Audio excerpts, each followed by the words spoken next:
Pemirsa, terima kasih Anda masih bersama kami di Halo Indonesia. Sebagai bentuk antisipasi lonjakan kasus COVID-19 usai momen libur Natal dan Tahun Baru, pemerintah menetapkan pemberlakuan pembatasan kegiatan masyarakat atau PPKM level 3 di seluruh wilayah Indonesia yang berlaku mulai tanggal 24 Desember 2021 hingga 2 Januari 2022.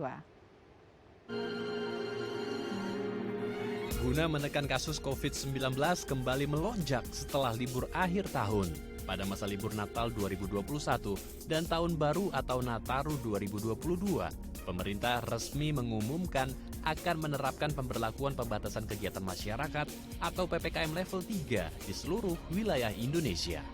Kebijakan tersebut akan berlaku mulai tanggal 24 Desember 2021 hingga 2 Januari 2022. Larangan kegiatan dan penerapan PPKM level 3 di seluruh Indonesia tersebut bertujuan untuk memperketat pergerakan orang guna mencegah lonjakan dan gelombang ketiga kasus COVID-19. Nantinya seluruh wilayah di Indonesia, baik yang sudah berstatus PPKM level 1 dan 2, akan disamaratakan menerapkan aturan PPKM level 3. Selain itu, sinergi antar lembaga sektoral, TNI, Polri, Satgas COVID Nasional melalui BNPB, pemerintah daerah, serta komponen strategis lainnya dilakukan untuk menyiapkan dan dukungan operasional pelaksanaan pengendalian penanganan COVID-19 selama masa libur Nataru. Baik, untuk membahas lebih lanjut, apakah kebijakan pemberlakuan PPKM level 3 serentak di seluruh Indonesia pada momen Nataru nanti sudah tepat? Dan apakah juga efektif untuk menekan laju penyebaran COVID-19? Kita akan berbincang bersama Bapak Diki Budiman selaku epidemiolog dari Griffith University Australia. Selamat siang Pak Diki. Selamat siang. Apa kabar Pak Diki? Alhamdulillah baik, semua sehat. Alhamdulillah baik, sehat.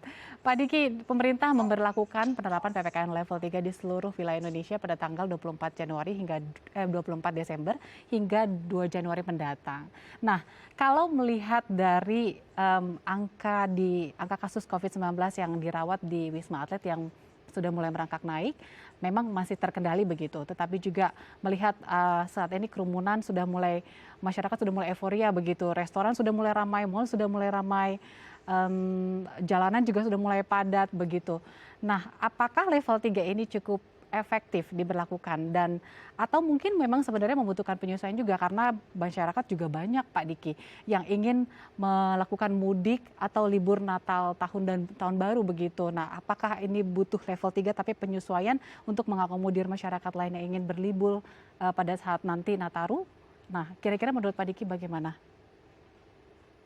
Ya, sebetulnya prinsip dari setiap upaya mitigasi mencegah lonjakan ya, mau itu dalam rangka Nataru ataupun libur Lebaran apapun itu sama ya. Prinsipnya adalah mengurangi mobilitas, mengurangi interaksi manusia.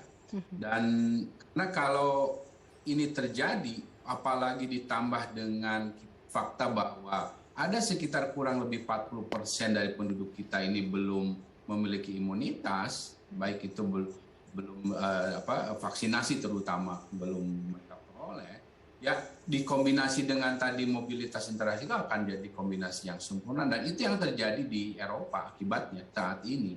Nah, artinya upaya yang dilakukan adalah membatasi itu, dan itu bisa dalam bentuk tidak mesti PPKM level 3 sebetulnya. Karena apa? Karena artinya level berapapun PPKM-nya harus ada satu kebijakan baru merespon konteks Nataru ini, bahwa tidak ada kerumunan, tidak ada perayaan dan lain sebagainya. Kenapa PPKM level 3 ini ada pro kontra ya di antara epidemiolog terutama? Karena begini, dalam setiap pengendalian pandemi itu kita harus merujuk pada indikator.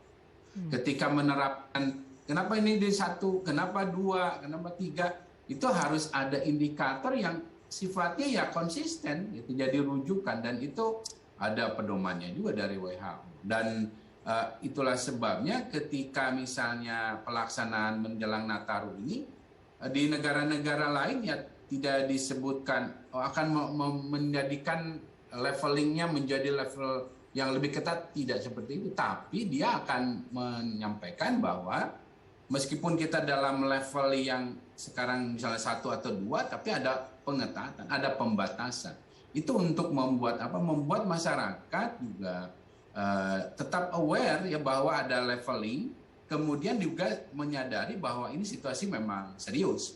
Tapi juga di sisi lain kita tetap konsisten, jadi nggak bingung gitu bahwa kenapa tiba-tiba dari 1 tiba-tiba ke 3 misalnya. Nah ini sebetulnya, nah artinya lagi yang harus dipastikan adalah dalam konteks mitigasi ini adalah memastikan orang yang pergi, yang berlalu lalang, yang aktif ini tidak membawa virus. Dengan cara apa ya? Dia sudah divaksinasi penuh atau dia di screening gitu. Di screening dengan apa? Rapid test antigen gitu. Termasuk ya dengan peduli lindungi bahwa dia tidak dalam kasus kontak, selain juga ya tetap selain memakai masker juga itu akan membantu menjaga jarak, termasuk juga screening bahwa dia tidak bergejala. Jadi itu sebetulnya prinsipnya. Apalagi kenapa saya sampaikan ini adalah momen yang sangat juga menentukan untuk membangun trust itu adalah bukan hanya masalah sebetulnya pemulihannya, tapi kan tadi disampaikan juga bahwa tahun depan kita itu mau ada banyak pertemuan 2022 itu karena sebagai ketua G20 dan lain sebagainya. Nah, itu artinya akan ada banyak potensi, maksudnya akan masyarakat belum lagi dari luar negeri, sehingga sebetulnya ya tapi ini bukan maksudnya uji coba, bukan, tapi ini akan melihat efektivitas dari leveling PPKM kita yang 1, 2, 3 ini dengan pengetatan efektif tidak memitigasi, karena kalau tidak efektif dampak harus menunggu 2 minggu itu harus segera dievaluasi, karena berarti indikatornya ini ada yang tidak sesuai gitu. Nah ini yang artinya ada trust yang akan harus dibangun dalam masa ke depan ini untuk memastikan bahwa kita sudah punya tools atau strategi yang efektif gitu.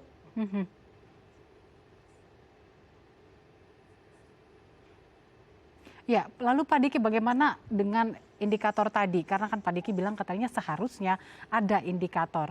Nah, Kemenkes sudah mengeluarkan data bahwa 3-4 per 1000 per minggu sudah dilakukan testing. Dan kita juga sudah melampaui dari angka yang dianjurkan oleh WHO, begitu. 40%, di atas 40% kita sudah tervaksinasi masyarakat kita. Nah, itu tidak cukup menjadi indikator menurut Pak Diki? Ya, bahwa kita sudah memiliki capaian perbaikan ya, kasus landai, kemudian cakupan vaksinasi kita memang sudah jauh lebih cepat dari yang ditargetkan WHO yang akhir tahun sebetulnya 40%. Tapi ya kalau bicara 40% Indonesia, harus tahu Indonesia ini negara kepulauan, tersebar merata. 40% itu tuh di aglomerasi di Jawa Bali gitu. Tapi kalau bicara Indonesia bukan cuma Jawa Bali gitu. Ini yang jadi PR kita. Sedangkan yang disebut dengan potensi ancaman kasus ledakan baru ataupun dampak dari kerawanan akibat belum divaksinasi itu berarti ada di daerah perifer Jawa Bali atau luar Jawa yang memang dia belum masuk yang 40% itu. Jadi kita nggak bisa disamakan dengan misalnya negara daratan seperti Singapura. 40% Singapura, oke, karena dia daratan kan, segitu. Dia dapat. Tapi kalau 40% Indonesia di Jawa saja, mayoritas ya itu nggak efektif melindungi seluruh kawasan kita. Karena yang Sumatera luas, Kalimantan, dan ini yang jadi isu ya. Artinya kesetaraan, distribusi dari vaksinasi. Jadi tidak bisa kalau bicara Indonesia, 40% sudah harus dilihat. Ini di mana dan bagaimana, siapa gitu, di mana dan siapa. Nah ini yang jadi. Kemudian bicara testing, betul, memang standar WHO sudah terpenuhi. Tapi ingat itu namanya standar minimal namanya. Standar minimal itu ibaratnya sudah lulus lah gitu. Tapi kan lulus pas. Karena bicara testing yang adekuat itu ada 2 syarat. Testingnya harus sesuai dengan skala penduduk. Skala penduduk ini artinya ya memang sudah dipenuhi dengan standar minimal tadi. Tapi kalau bicara untuk adekuat itu standar atau rekomendasi WHO itu 4+, ya. 4+ itu maksudnya bukan 1 orang dites kemudian per 1.000 populasi per minggu, bukan, tapi 4 orang. Gitu, itu adekuat tuh. Jadi 4+ itu berarti lebih dari 4. Nah ini kalau bicara lagi sebarannya di level kabupaten kota ya jomplang gitu. Nah, yang artinya kita belum bisa memastikan, kita memahami nggak situasi.